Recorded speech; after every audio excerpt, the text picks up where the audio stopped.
Hey, what's up guys? Welcome back to another video. Last video I showed you we were building that little crate to move the engine.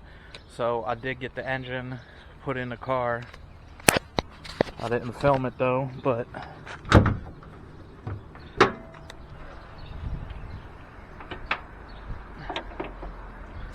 so this is what it looks like so far. Got the both mounts on, back mounts on, transmissions on. I ended up putting a Yanaka 6-puck clutch. They had a sale for $100. Even if this lasts a month or two, it's worth finding out if a $100 clutch is gonna hold up. But the VTEC solenoid's on, distributor's on. These wires are just sitting in here so nothing falls down in the spark plug part. Speed sensor's on. What else? VTEC line is hand tightened on.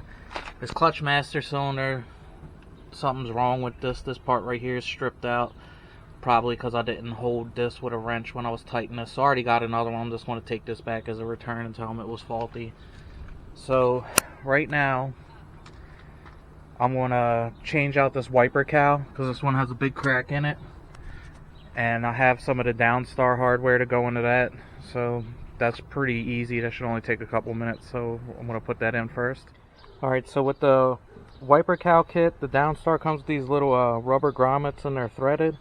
You do have to open up the holes a little bit where they mount here. So this middle one was square, so I'll just open it up to a circle just so it can slide down in here, and then you're all set once you get all those in. The kit came with 9, but there's only 7 holes across the top. I'm not sure if he wanted you to use some of them down in this area here, but they kind of hang into the engine bay. You would see the bottom of them, so I'm just going to put the top ones in. I think that should hold it good enough. So I'm going to grab the new used wiper cowl that's not cracked like this one is, set that in there, and I'll show you what it looks like afterwards. So pretty much the easiest job of the day right here. Just drill those holes, thread them in. There's nothing on the bottom, no clips, and it's kind of in here, pretty secure. I don't think it's going to vibrate or anything. Plus, once I have the wipers on, but I gotta paint those. So if you're interested in those Downstar wiper cowl hardware, here's the part number. So next up, I'm just going to go through the car real quick and make sure all these brake fittings are tight, like down here, and everything on the inside, because we're going to try to bleed the brakes next. What I'm going to do is, there's a clamp on this Willwood thing down here. I have to tighten that up still, but I'm loosening one of these lines, this one right here, and I'm gonna hook a hose up to this and loop it back in to the reservoir so I can pump that for the fluid. Alright, so bench bled, or whatever you want to call it, this already. I just undid this line and put a hose on this nipple here and looped it in, pumped it until fluid was coming in, and then tighten this one back on here. So right back here I have a bottle with the hose submerged, and then basically I'm just going to keep pumping the pedal till this clear line right here is this filled with fluid. Then most of the air should be out of it. Then I'm going to go around and do the rest of the corners, and I'll come back and do this a second time, and that's how I'll end up bleeding these brakes. Alright, so now you can see that there's barely any air bubbles in here. Pretty much the only air bubbles that came from where I ended up shaking the line up, and they came up from the bottom. But this is full of fluid, so this one's good for now. So if you don't know the sequence, you do the furthest away from the master cylinder, so it's going to be the passenger back, driver back, passenger front, driver front. Alright, so all the brakes are bled. It actually went pretty easy. Got a bunch of the nasty old fluid out. So when you do this, you just want to keep pumping the pedal until you don't see any air bubbles in the line and the fluid is clear, like the color of the new stuff. I'm using some .4 in this, but I don't have any leaks on any of the lines, which I'm pretty excited about. So that's one thing I was worried about. It's not leaking back up in here. Nothing on the proportioning valve, and nothing over there. So that's pretty good. I already checked the wheel wells, they're not leaking either. So I was going to bleed the clutch line, but like I told you, I stripped this out by not holding this fitting right here with a wrench, so it just keeps spinning. But this has only been in here for like a day, and it's already starting to rust.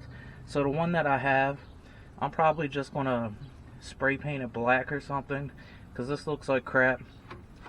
So what I'm going to do is I'm going to paint that and just do the clutch line later on. But next, I guess I'm going to go back here and start to hook up this heater core. That way we can start moving along with that. So I have the heater core all bolted in on this side and the 2 10s on the inside. But I wanted to show you the vent line right down here. I wanted it just not to be open, venting into the bay kinda. I wanted to have at least facing down.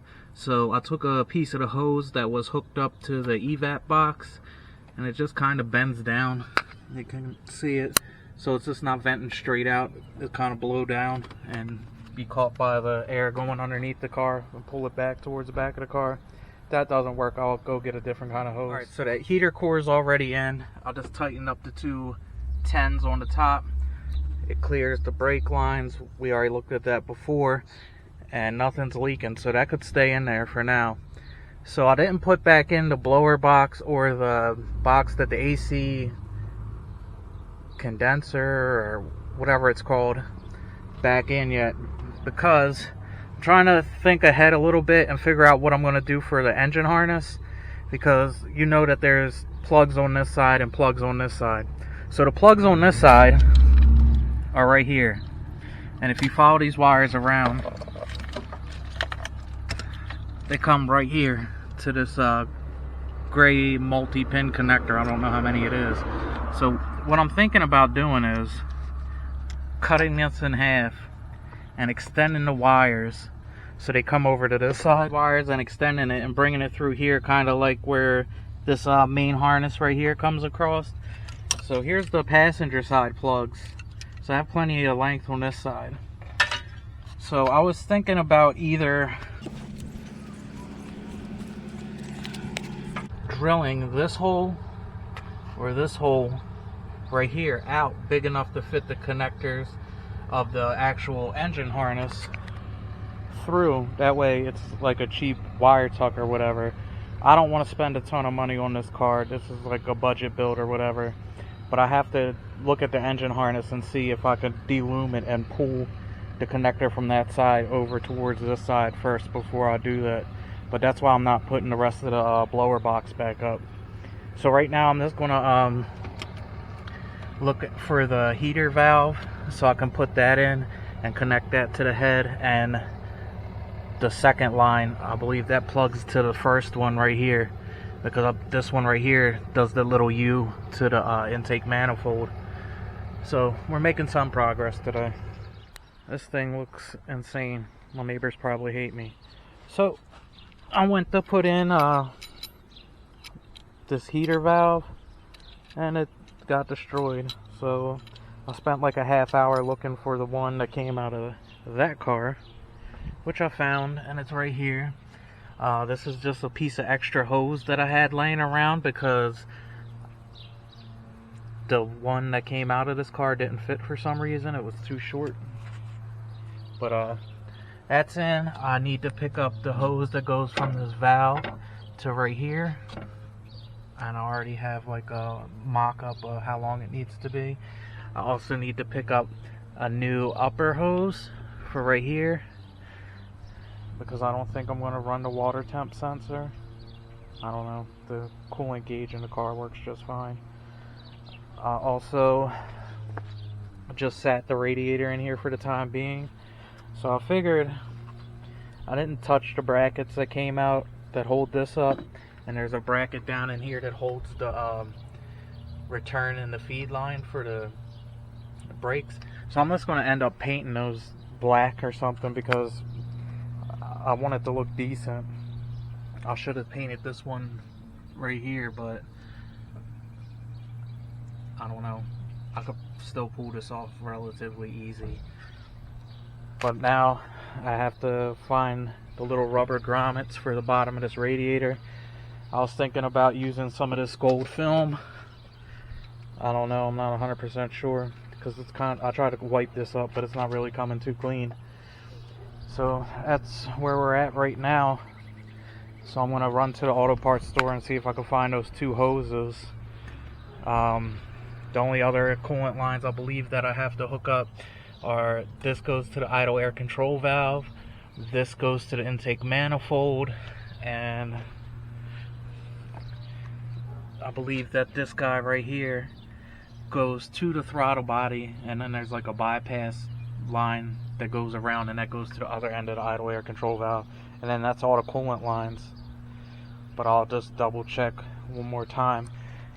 And then I have to order the fittings for the catch can, which are right here and right here. I have an oil filter for this, so I should put that on right now. So it's coming together. I'm pretty happy. I can almost see the ending of this. So I'll pick up this video once I get those two hoses. Alright, so I spent some time working on the car a little bit. Got the radiator mounted in fully. These were some gold Blackworks Racing radiator stays. I just did some wrinkle black on them. Kind of cleaned them up. New upper radiator hose. This was also a gold Blackworks Racing VTEC cap. I just wrinkled that also. I did get the hose for the heater valve. I couldn't find which one I needed at the parts store, so I just went in the back with the piece that I had and kind of matched something up. I also put a new sleeve in there. I painted this one black also, so this one's not stripped out like that one is. I also put this little bracket right here to hold the return and the feed line. The feed line's just kind of still sitting kind of crazy. I want to get a fitting to kind of go around this and mount it like that once I line everything up when I get the intake manifold in. But I still have to get my power steering loop. I just turned the wheel by accident. I forgot there was fluid in there and it shot out, so I'm going to get some water and clean that up real quick. But other than that, it's coming along pretty good. So it seems like it's been a while since I filmed anything. I did show you in the last video how to do the AM fittings on the valve cover yourself. So I ended up getting the lines done. These are dash 10 lines, and then the back ones down here. I also did the power steering loop. So a lot of you guys have been asking me about this power steering loop. So the fittings you need is a M14 by 1.5 to dash 6, and then you need a M16 by 1.5 to dash 6. Then you need two dash 6 females, the hose ends, and then about 2 feet of dash 6 hose. I'll cut some off, but you just want to make it so it loops without kinking. And then you can see the rest of the catch can hose right there. But everything's starting to come together. Next I want to mock up the intake manifold, because once I get that on, then I can start mocking up the harness to see where everything needs to go. So right now I'm just going to go grab the extended studs that I bought for this and put those in. Alright, so this is going to be the intake manifold setup I'm running. It's a Victor X Omni Power 68mm throttle body. Stock injectors for now. It's a Venom high flow fuel rail. Just a generic fuel pressure regulator. Fuel rail isn't bolted down because I got to get some longer bolts. And I'll still have to put on the idle air control valve. This is just being held on with a couple bolts right now. I also picked up this cheap coolant overflow. It's like 20 bucks off of eBay. It just mounts right here with a 90-degree like L bracket. So I got to get a hose that's longer to go from this to this. But everything's pretty much plumbed up. I don't know if I mentioned that I did bleed the brakes already. I have to get some power steering fluid to add to the rack before I tighten that down. So the next video is probably going to be me trying to convert or at least clean up the stock harness to make it more tuck looking instead of running all over the place crazy. But basically it's not going to be a mil spec or anything like that. Like I mentioned before, I'm thinking about running it into the cabin through here. So that's pretty much going to wrap up this video. If you have any questions about any of the parts that I used or where I got anything, feel free to ask. The AN lines, I really didn't do a how-to on those. There's so many of them on eBay, and that's pretty much where I learned how to do it. But just a few more things to button up, and then on the bottom of the car I still got to hook up the shift linkage and exhaust and stuff like that.